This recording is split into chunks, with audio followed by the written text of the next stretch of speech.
A Memory of Christmas Tea by Tom Haig, illustrated by Warren Hansen.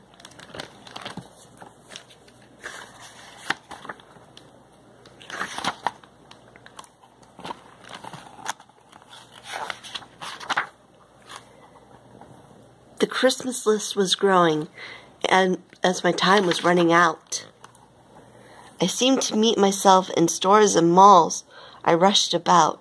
I felt that life was going at an ever faster clip, and zip, another shopping day had given me the slip. With empty hands, I headed home, a pile of work in store. I fumbled with my keys beneath the wreath upon the door. I looked around. The tree was trimmed, the stockings were in place, the stage was set, and yet I didn't feel the slightest trace of Christmas in the air. It might as well have been July. The pieces didn't fit together, and I wondered why. I opened up the mail, turned the TV on and off, listened to my messages, and thought about my cough. December afternoons are quick to darken into night. I stumbled to the kitchen and I flicked the switch. The light was blinding for a moment, so I had to shut my eyes.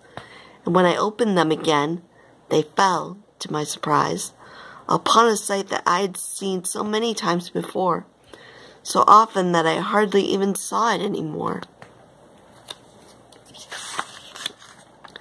My great-aunt's Christmas china. I had put it on display, exactly as I had for years upon that very day, that all the boxes from the attic always come downstairs. How odd that something so well known should catch me unawares. She'd left the service and her cherished ornaments to me, requesting, as her legacy, a cup of Christmas tea that I would share with someone else, as we had always done. My Christmas promise that I had not kept with anyone. I felt a twinge of guilt for that. Excuses left to mind. Both time and opportunity were things I couldn't find. My life was an emergency, a crisis, and a race, with problems running after me and at me at a pace that was only accelerating as the years flew by. So if I couldn't stop for tea, I had my reasons why. And then I heard my parents in my mind, but loud and clear, reminding us to mind our manners. This is once a year, so please be careful at your great-aunt's house. And we would leave, all scrubbed within an inch of our lives, for Christmas Eve. A host of cousins, aunts, and uncles would be coming too. Oh, it was so exciting. It was all that I could do to keep myself from flying.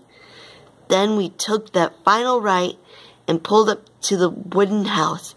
Activity and light were dancing in the windows, and the laughter of the crowd came floating out upon a sugar cookie-scented cloud. "Come in, come in," she laughed the words. She took me by the hand, and Christmas Eve began, as if by her command. The years went by, and phrases such as, "My, how you have grown," became, "She really shouldn't try to do all this alone." Yet on and on she went, the last to sit, the first to rise, my great-aunt with her family in dresses, coats, and ties. Then came her final dinner, by the fragrant balsam fir. But Father Time, who claims us all, had quite a time with her. Though delicate and fragile as a fine bone china cup, no matter how he troubled her, she kept on looking up. And when at last she brewed her final cup of Christmas tea, she didn't do it for herself. I know it was for me. I saw her look me in the eye and ask me, "What's new?" And I remembered telling her of all I meant to do. And I know that she believed me, and believed in me in spite of the times that I had failed her, as I nearly had that night. I'd taken her for granted as I grew into my prime, and now my old great aunt had lost the luxury of time. I didn't know that this would be our final cup of tea. I only knew that my great aunt was listening to me. She listened so that I would never choose to waste my days by going through the motions in a dim, unfeeling haze. She listened, spending down her last reserves of inner strength, that I might never settle for self-pitying at late, or hide behind my busyness, or use my hurts and fears to justify the compromise of conscience through the years, or ever be so ugly as to judge another soul, to put my greed and selfishness ahead of self-control, or dwell upon the negative, or wait for life to prove that everything would go my way before I dared to move. She didn't wish me money, and she didn't wish me fame. She didn't care if throngs of people ever knew my name. She gave her final prayer that I might finally arrive, in faith that I could make it, find the truth, and come alive. I'd look into another's eyes, I'd trust and really see I'd do for just one person what my great aunt did for me. I thought I heard a car pull up, and then I checked the clock. I had to start my pile of work, and then there came a knock.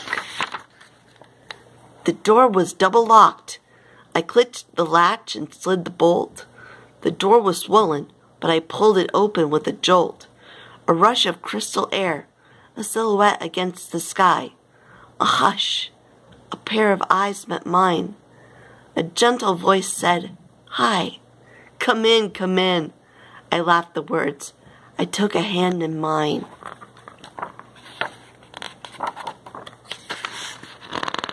And then I felt like it was Christmas.